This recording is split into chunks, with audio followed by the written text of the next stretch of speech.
बौद्धों को इतनी सदियों में भी समझ में नहीं आया कि दुनिया शक्ति का सम्मान करती है, साथ देती है, बाकी सब कोरी बातें हैं। इसीलिए आज भी दलित हैं, आगे भी जब तक समझ में नहीं आएगा दलित ही बने रहेंगे, चाहे कितनी भी अच्छी बातें कहते सुनते रहे।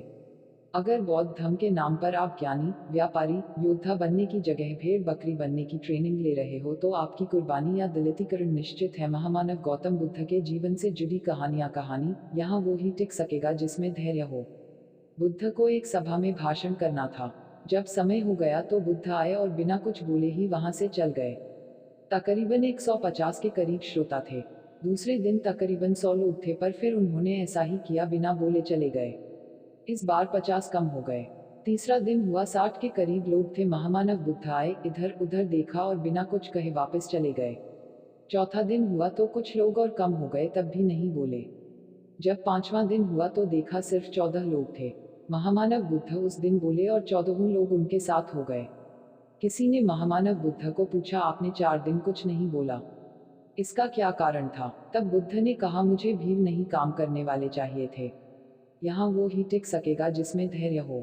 जिसमें धैर्य था वो रह गए। केवल भीड़ ज्यादा होने से कोई धर्म नहीं फैलता है। समझने वाले चाहिए, तमाशा देखने वाले रोज इधर उधर ताक झाक करते हैं। समझने वाला धीरज रखता है।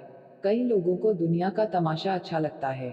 समझने वाला शायद 1000 में एक ही हो, ऐसा ही देखा जाता है। बुद्ध के जमाने में कौशल राज्य में अंगुलिमाल नाम का एक डाकू रहता था, जिसके हाथ हमेशा खून से रंगे रहते थे। वह लोगों की हत्या कर उनकी अंगुली काटकर उसे अपनी माला में पिरो लिया करता था, इसलिए उसका नाम अंगुलिमाल पड़ा था। वह बहुत क्रूर था। जिधर उसका इलाका था, लोग उस तरफ जाने से भी डरते थे।